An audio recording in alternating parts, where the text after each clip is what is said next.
Warga Demak datangi kantor Kejati, Jawa Tengah untuk mempertanyakan tentang kelanjutan dugaan kasus pungli PTSL. Akibat mahalnya harga daging ayam potong, para konsumen mengganti dengan membeli kepala dan ceker ayam yang harganya lebih murah. Pembangunan sekolah yang mangkrak membuat para siswa harus melaksanakan KBM tanpa kursi di tempat yang tidak layak.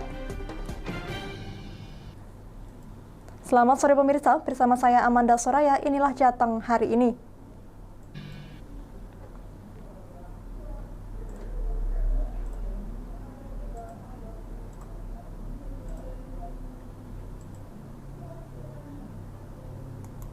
Jelang bulan suci Ramadan, mayoritas kebutuhan komoditi sembako saat ini tengah mengalami tren kenaikan harga yang cukup signifikan. Melambungnya harga daging ayam potong di pasar tradisional Kabupaten Batang, Jawa Tengah membuat warga terpaksa memilih kepala ayam dan ceker yang harganya jauh lebih terjangkau.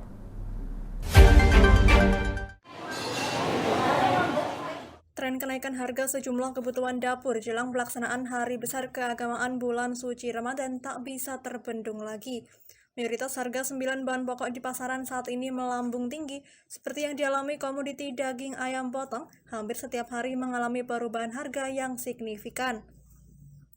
Pergerakan harga saat ini terus berlangsung dikarenakan kebutuhan konsumsi naik di tengah persiapan menyambut bulan puasa yang tinggal 2 pekan lagi.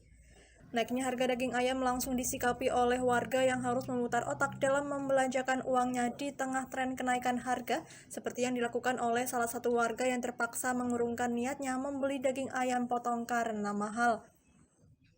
Akibat mahalnya harga daging ayam, ia terpaksa harus membelanjakan uang miliknya yang hanya cukup membeli kepala ayam seharga Rp12.000 per kilogram dan ceker ayam yang harganya jauh lebih murah. Itu ya turun harga ya. Berapa sekilo? 12 kepala. Ya? 12.000. Oh, kepala. Oh, nggak beli daging kenapa? Mahal. Oh. Salah satu pedagang daging ayam potong di pasar tradisional Batang Turipah mengaku, tren kenaikan harga tersebut dikarenakan menjelang bulan Ramadan dan sudah berlangsung sejak 3 pekan. Dari sebelumnya di kisaran Rp35.000 per kilogram, saat ini tembus hingga Rp38.000 per kilogramnya. Dirinya sebagai penjual hanya bisa pasrah mengikuti perubahan harga dari supplier ayam baik naik atau turunnya harga. Harga naik tersebut tidak hanya dikeluhkan oleh warga ataupun konsumen, sebagian penjual juga mengeluhkan dagangannya lebih lama habis lantaran adanya kenaikan harga tersebut. Penjual apa? Jual. Oh, jual 38. 38. Sebelumnya berapa normalnya? 36, 37, 35. Tapi hari ini naik lagi, kemarin naik. Berarti 38. 38 sekarang. Kenapa, Bu? Aku nggak tahu. Biasa habis menjelang puasa. Udah berapa lama tadi? Kalau yang 38 itu 3 hari ini. 3 hari ini. Mungkin kalau sampai Ramadan bisa Ya, naik lagi? mungkin bisa naik lagi. Penyebabnya apa? Suplai gimana? Masih normal atau gimana? Ya biasanya sudah normal sih. Masih normal ya? Kalau panen dari PT-nya naik. Oh. Sekretaris Daerah Kabupaten Batang dan jajarannya akan terus memantau pasar yang berada di 15 kecamatan. Pihaknya juga akan melakukan intervensi harga yang ada di pasaran, khususnya di pasar tradisional agar harganya kembali stabil.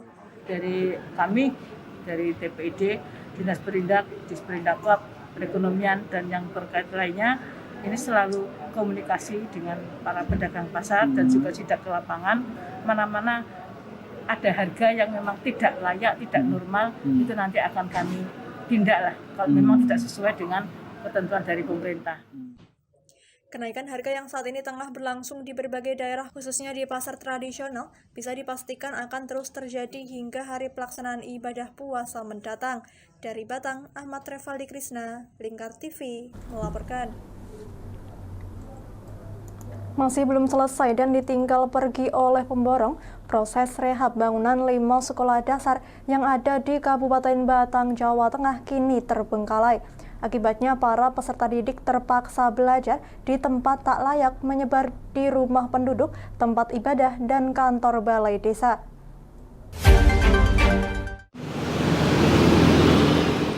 Proses kegiatan belajar mengajar di 5 sekolah yang menerima bantuan rehab terpaksa melaksanakan KBM yang dilakukan di sejumlah tempat yang berada di sekitarnya, mulai dari rumah penduduk, rumah ibadah, hingga kantor balai desa. Para siswa tersebut kini terpaksa belajar di tempat seadanya tanpa tempat duduk, hanya beralaskan lantai keramik yang dingin. Seperti yang dikeluhkan oleh salah seorang pelajar Sekolah Dasar Negeri 1 Plelen Kecamatan Gringsing yang sudah beberapa bulan ini terpaksa belajar sambil lesehan dan bercampur dengan kelas lain dalam satu ruangan lantaran gedung sekolah tengah diperbaiki. Karena hal tersebut, para siswa terpaksa melakukan pembelajaran dengan alas lantai keramik yang tidak nyaman dan juga dingin. Sementara itu, salah seorang wali murid turut prihatin melihat situasi yang tengah berlangsung lantaran rehab gedung bangunan SD Negeri Plelen 1 yang belum ada kejelasan kapan proyek tersebut selesai. Sejak akhir tahun 2021 hingga saat ini, anaknya terpaksa belajar di rumah penduduk. Sebelumnya bulan lalu direncanakan sudah selesai, namun ia menjelaskan sampai sekarang kondisi bangunan tersebut belum bisa ditempati. SD 01 Plelen. Terus belajarnya gimana sekarang? Di rumah ke rumah gitu keluarga Mas. Sekolahnya kan baru direhab. Harusnya itu Februari sudah jadi, tapi ini mundur nggak tahu sampai kapan, itu nggak tahu Mas. Sekretaris Daerah Pemerintah Kabupaten Batang Lani Dwi Rezeki mengatakan, memang terdapat 5 sekolah yang saat ini dalam proses rehab dan belum selesai lantaran tidak bertanggung jawabnya pihak pemborong dan meninggalkan pekerjaan yang belum selesai.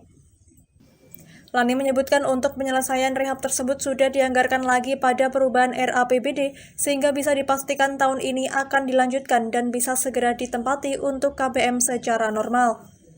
Rencananya ini untuk kegiatan dinas pendidikan ada beberapa SD yang memang belum selesai akan diselesaikan tahun ini. Sehingga harapannya kan segera bisa difungsikan untuk pelaksanaan kegiatan belajar mengajar oleh anak-anak sekolah. Selesai, kemudian terkait dengan anggaran dan sebagainya tetap nanti akan dibayarkan di perubahan sesuai dengan mekanisme APBD. Itu aja. Tapi rekanan ganti? Rekannya ganti karena rekanan yang lama sudah one prestasi, tidak bisa melanjutkan sehingga nanti ditunjuk rekanan lain dan itu sudah sesuai dengan aturan pengadaan barang jasa. Pihaknya juga menegaskan bahwa pemborong yang semula mengerjakan proyek tersebut kini sudah mendapatkan sanksi dan masuk dalam daftar hitam sehingga nantinya tidak akan lagi dipakai untuk mengerjakan proyek-proyek yang ada. Dari Batang, Ahmad Revaldi Krisna, Lingkar TV, melaporkan. Warga dari Kabupaten Demak kembali mendatangi kantor Kejaksaan Tinggi Jawa Tengah untuk mempertanyakan kelanjutan pengusutan kasus dugaan pungli program PTSL. Warga meminta Kejati Jawa Tengah untuk segera menuntaskan dan melakukan pemeriksaan terhadap pihak yang terlibat atas dugaan kasus pungli program pengadaan sertifikat tanah secara massal atau PTSL.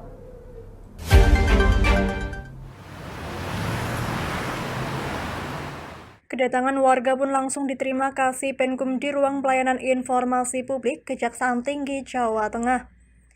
Warga mempertanyakan sejauh mana kelanjutan pengusutan dugaan kasus pungutan liar program pengadaan sertifikat tanah secara massal atau PTSL terhadap warga Desa Turitempel, Kecamatan Guntur, Kabupaten Demak. Dalam pertemuan tersebut, Kasih Penkum memberitahukan bahwa surat aduan warga telah masuk ke Kepala Kejaksaan Tinggi Jawa Tengah. Warga meminta kepada Kejaksaan Tinggi Jawa Tengah untuk segera menuntaskan dan melakukan pemeriksaan pihak yang terlibat atas dugaan kasus pungli program pengadaan sertifikat tanah secara massal atau PTSL. Jawa Tengah perihal menindaklanjuti pelaporan saya yang kesekian kalinya karena sampai saat ini belum ada pemanggilan pemeriksaan terkait dengan dugaan pungli yang ada di Desa Turitempel, Kecamatan Guntur, Kabupaten Demak. Hari ini saya tadi pengennya ketemu Pak Kajati yang baru karena kemarin Pak Kajati lama itu dipindah di Jakarta seperti itu. Nah, tadi saya ditemui stafnya dari jajaran Kajati. Beliau mengatakan bahwasanya pelaporan saya sudah di meja Kajati. Akhirnya ringkas penyampaian, saya minta dengan hormat minimal awal puasa sudah terrealisasi dalam pelaksanaan pemeriksaan kepada yang saya duga tersebut. Sementara Kasih Penkum Kejaksaan Tinggi Jawa Tengah menjelaskan dalam menindaklanjuti penanganan kasus pelaporan menunggu petunjuk dari Kajati selaku pimpinan. Jika cukup bukti tentunya akan segera ditindaklanjuti dengan melakukan pemeriksaan. Apakah ada keputusan bahwa permasalahan itu akan ditangani di sini atau bisa dilimpahkan ke jenis tempat, ya, di mana mungkin ada teknis pemanggilan dan penanganannya supaya lebih dekat dan lebih sederhana, kan begitu, itu menjadi suatu pertimbangan, bisa saja dilimpahkan ke kejadian. Kalau aduan ini pelapor diperiksa ulang nggak Pak? Kalau itu dianggap ada suatu cukup bukti, pasti ditindaklanjuti dalam bentuk seperti itu, pasti diminta keterangannya. Gitu. Sebelumnya, warga melaporkan ke Kejaksaan Tinggi Jawa Tengah terkait dugaan pungli pada program PTSL. Warga yang menjadi peserta PTSL dikutip biaya di luar ketentuan pemerintah dengan biaya hingga Rp500.000 dengan total bidang tanah mencapai 1.600 bidang. Dari Semarang, Henufan, Lingkar TV melaporkan. Kami masih akan kembali pemirsa, tetap bersama kami di Jateng hari ini.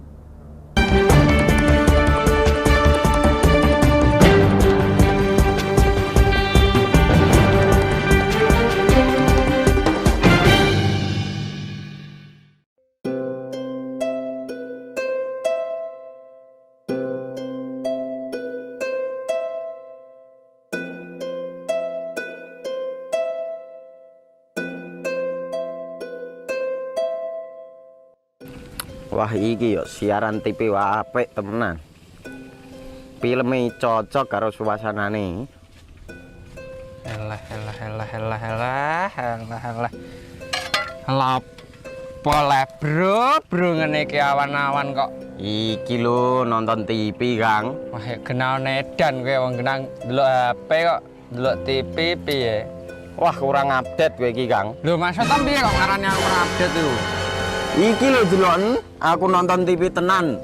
Apa kira nonton HP? Wong delok HP ngono genah edan apa iki? Iki lho delok siarane. Lho, kok iso ya? Yo TV apa? Jenenge Lingkar TV, Kang. Saiki erane TV kok ngene iki.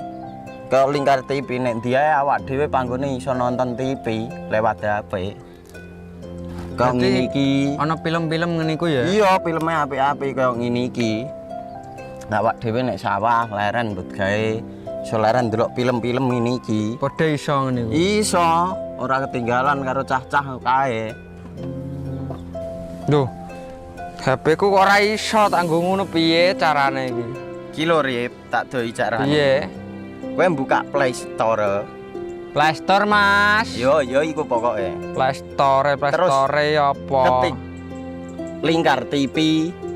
Engko lek wis ngono, klik install. Nah, engko wis ana metu menune Lingkar TV karek ndelok siaran apa ae. Film-filme apik-apik. Berarti film channel Lingkar TV metu nang kene kabeh ra? Iso. Filme wah cocok karo suasana cara didelok ngene. Oh, wis iki iso iki. Iya metu kabeh ngene TV wah. Iya. Ondiange ya. Mangkane Lingkar TV filme apik-apik kabeh. Iya, aku ngene kok lagi reti iki malah. Sekolo Iya. ana bocah-bocah ajak ndelok. Heeh, ben seru nang kene ya, kawan. Wabek. Rene lo. Tak deloki apik-apik ana film Jos iki.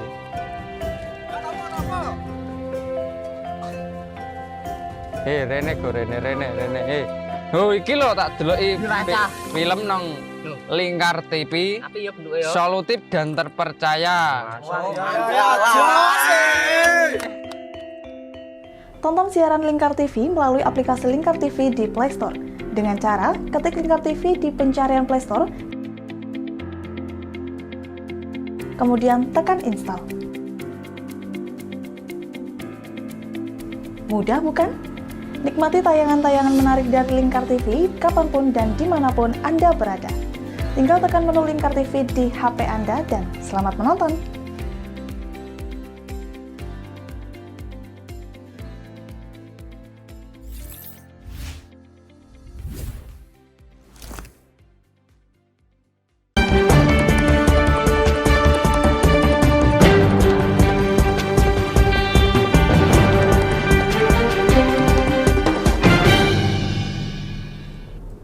Masih bersama Jateng hari ini pemirsa, Bupati Jepara Dian Kristiandi memantau langsung pelaksanaan perbaikan jalan nasional. Perbaikan jalan sementara berupa penambalan jalan berlubang itu untuk mengurangi kemacetan dan angka kecelakaan lalu lintas. Buruknya kondisi jalan di wilayah Kabupaten Jepara dikeluhkan banyak masyarakat, baik rusaknya jalan kabupaten, provinsi maupun jalan nasional. Saat ini perbaikan di tiap-tiap jalan mulai dilakukan. Bupati Jepara Dian Kristiandi memantau langsung pelaksanaan perbaikan jalan nasional di ruas Jepara Welahan. Perbaikan jalan itu berupa penambalan jalan yang berlubang. Setelah penambalan selesai, maka ruang jalan akan di-overlay. Kerusakan ruas jalan nasional Jepara Welahan beragam, mulai dari jalan berlubang cukup dalam dan lebar hingga jalan bergelombang di sejumlah titik. Penambalan jalan memang baru bisa dilakukan saat ini, sebab sejak awal tahun hingga bulan Februari kemarin masih turun hujan, sehingga jika perbaikan dipaksa dilakukan, hasilnya tidak maksimal. Penambalan ini merupakan awal dari perbaikan-perbaikan jalan di Jepara. Tidak hanya di jalan nasional, perbaikan juga akan dilakukan di jalan provinsi serta jalan kabupaten sendiri. Ini tadi kita melakukan pengerjaan untuk penambalan sementara ya dari beberapa ruas jalan yang kebetulan memang pada berlubang di musim penghujan ini, dilakukan penutupan awal lah sebelum nanti ada overlay dari ruas jalan tersebut. Jadi yang lubang-lubang ini kita tutupin dulu untuk menghindari mungkin laka lantas dan bisa mengakibatkan kemacetan kayak begitu. Maka ini dilakukan untuk penutupan yang lubang-lubang. Tidak kali ini saja Bupati Andi turun langsung ke jalan melihat proses perbaikan jalan. Pada awal Maret lalu, Andi juga turun ke lapangan memantau perbaikan ruas jalan kabupaten di Kecamatan Pakis Aji. Dari Jepara, Robi Sani, Lingkar TV, melaporkan. Dinas Kesehatan Kabupaten Kudus, Jawa Tengah menilai daerah Kudus sudah melewati puncak gelombang 3 COVID-19 menyusul turunnya angka kasus harian COVID-19 dalam beberapa hari terakhir serta kesembuhan pasien yang semakin meningkat. Melihat dari grafik kasus COVID-19 di Kudus memang sudah melewati puncak gelombang 3, hampir semua kabupaten kota di Jawa Tengah sebagian besar juga berada di zona risiko rendah, sedangkan yang berada di zona sedang hanya beberapa kabupaten kota. Selain angka temuan kasus yang semakin menurun, kasus kematian akibat COVID-19 juga mulai turun, sehingga indikator level penerapan PPKM juga sudah memadai semua. Selain turunnya tingkat positif COVID-19 yang diikuti testing dan penelusuran kontak, serta tingkat keterisian tempat tidur atau bed occupancy rate, rawat inap rumah sakit rujukan pasien COVID-19, capaian vaksinasi juga menjadi indikator perbaikan level PPKM. Alhamdulillah ini kasus mulai melandai dan turun ya. Kemudian angka kasus kematian juga mulai turun, kasus kesembuhan juga meningkat. Jadi sampai saat ini untuk indikator level kita memang sudah cukup memadai semua, hampir semuanya memadai. Hanya ada satu ini yang perlu kita perhatikan lebih, yaitu untuk vaksinasi dosis 2 lansia. Ya, karena untuk indikator perbaikan level itu di samping positivity rate, kemudian yang diikuti dengan tracing testingnya, kemudian untuk tingkat hunian rumah sakit, kasus kematian, ini juga pengaruh di vaksinasi juga ya. Dinkes Kudus juga akan terus berupaya memperjuangkan agar pencapaian vaksinasi dosis 2 untuk kelompok lanjut usia bisa memenuhi target.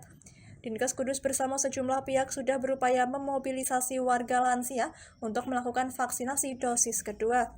Berdasarkan data Dinkes Kudus, tercatat kasus aktif COVID-19 per 21 Maret 2022 sebanyak 73 kasus atau turun dari sebelumnya 81 kasus. Sedangkan kasus meninggal nihil dan kasus sembuh meningkat karena ada tambahan 15 kasus sembuh. Dari Kudus, Wes Alkorni, Lingkar TV, melaporkan. Jangan kemana-mana pemirsa, kami akan kembali usai jeda pariwara. Tetap bersama kami.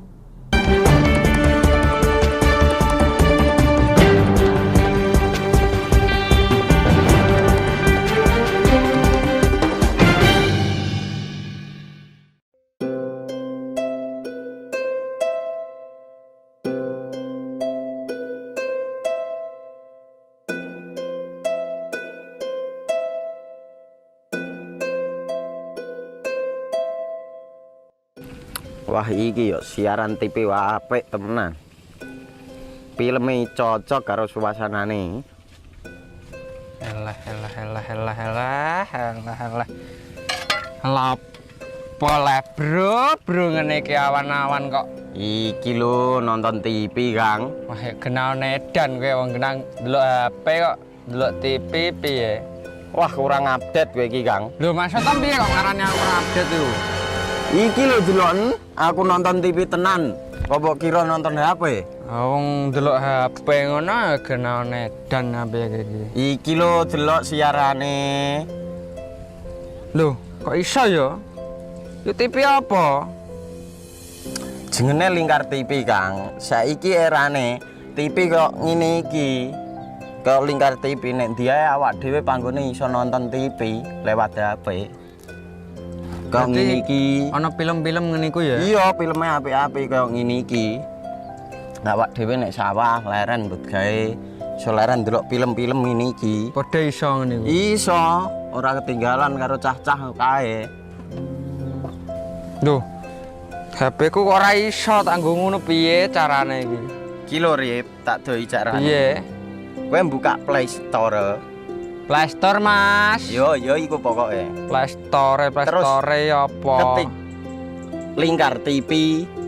Engko lek wis ngono, klik install. Nah, engko wis ana metu menune Lingkar TV karek ndelok siaran apa ae. Film-filme apik-apik. Berarti film channel Lingkar TV metu nang kene kabeh ra? Iso. Filme wah cocok karo suasanane cara didelok ya. Oh, wis iki iso iki. Iya metu kabeh ngene TV wah. Iya. Kondiange ya. Mangkane Lingkar TV filme apik-apik kabeh. Iya, aku ngene kok. Lagi reti iki aku malah. Sekolo ana bocah-bocah ajak ndelok. Heeh, ben seru nang kene ya, kawan. Wabek. Rene lo. Tak deloki apik-apik ana film Jos iki.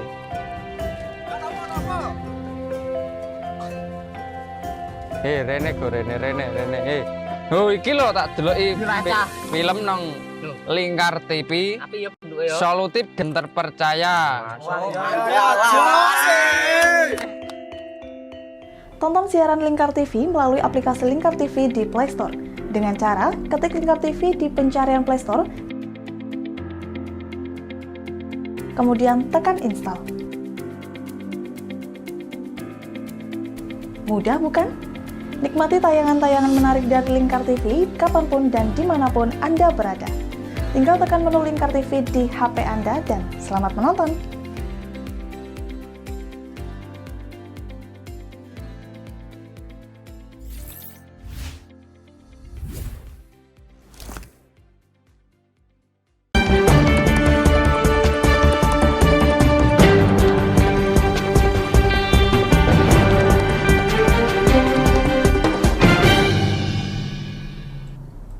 Anda masih menyaksikan Jateng hari ini pemirsa. DPRD Pati akan menyelidiki terkait keberadaan luas lahan industri yang dinilai ganjil. Ketua DPRD Pati mengungkapkan keberadaan lahan tersebut dinilai cukup luas. Pasalnya ada 1.036 hektar lahan untuk peruntukan industri yang hanya berada di satu kecamatan saja, yakni di Kecamatan Tranggil. Ini sedikit saya menjelaskan. DPRD Pati akan menyelidiki persoalan terkait keberadaan luas lahan peruntukan industri seluas 1.036 hektar di Kecamatan Tranggil. Ketua DPRD Pati Ali Badrudin menilai luas lahan tersebut ganjil karena dinilai terlalu luas karena dalam satu kecamatan. Terlebih ia menilai Tranggil merupakan masuk kecamatan lahan produktif pertanian. Ditambah lagi menurutnya keberadaan lahan tersebut tidak pernah disampaikan ke pihak DPRD, baik melalui Ketua Pansus yang dibentuk untuk melakukan perubahan RT/RW dari nomor 5 tahun 2011 hingga sekarang, maupun ke pihaknya secara langsung. Luasan lahan industri di Kecamatan Tranggil tiba-tiba ada 1.036 hektar. Itu kami juga terkejut karena di dalam pansus dulu ketika kami membentuk satu pansus yang mana diketuai oleh Pak Teguh Badang Waloyo, kemudian Wakil Ketua Pak Irianto, Sekretarisnya Pak Wito ya, kami tidak dilaporkan oleh Pansus yang membantu pimpinan kalau di situ ada perubahan lahan produktif menjadi lahan keberuntukan industri sebanyak atau seluas itu, kami juga terkejut. Nah, ketika saya tanyakan kepada pimpinan Pansus juga pada saat pembahasan tidak disampaikan oleh eksekutif dalam hal ini sebagai ya inisiatif perubahan Perda RT/RW dari Perda nomor 5 tahun 2011 yang diubah menjadi Perda yang sekarang ini. Keberadaan lahan ini menurutnya berbeda dengan yang diketahui oleh pihak DPRD Pati. Ali Badrudin menjelaskan yang sampai kepadanya lahan industri di Tranggil tidak mencapai luasan sebanyak itu. Keberadaan lahan industri yang luas di satu kecamatan menurutnya juga cukup mengkhawatirkan. Menurutnya masih banyak lahan yang tidak produktif yang bisa dipakai zona industri selain di Kecamatan Tranggil. Itu satu perda itu produk hukum kami juga belum tahu, cuman kami akan menyelidiki siapa yang bermain di situ. Kami nanti meminta ya dari HWI supaya jangan diteruskan dulu karena menurut kami ini DPR juga mempermasalahkan soal tiba-tiba muncul 36 hektar atau memang tidak ketahuan teman-teman dalam pembahasan atau ini ada kesengajaan memasukkan, kan masih dalam tahap penyelidikan ya. Terkait hal itu nantinya pihak DPRD Pati akan berupaya mengundang kembali pihak eksekutif melalui Pansus. Ali Badrudin mengungkapkan akan meminta keterangan dari pihak DPUTR untuk meminta keterangan lebih lanjut. Dari Pati, Fajar Mukti, Lingkar TV, melaporkan. Di tengah persiapan Persipa Pati menjadi PT nantinya, manajer Persipa Pati Dian Dwi Budianto mengaku sudah ada beberapa investor yang ingin masuk ke tubuh Persipa. Namun pihaknya mengaku masih menginginkan investor yang mau investasi jangka panjang untuk Persipa Pati dalam mengarungi Liga 2 musim berikutnya.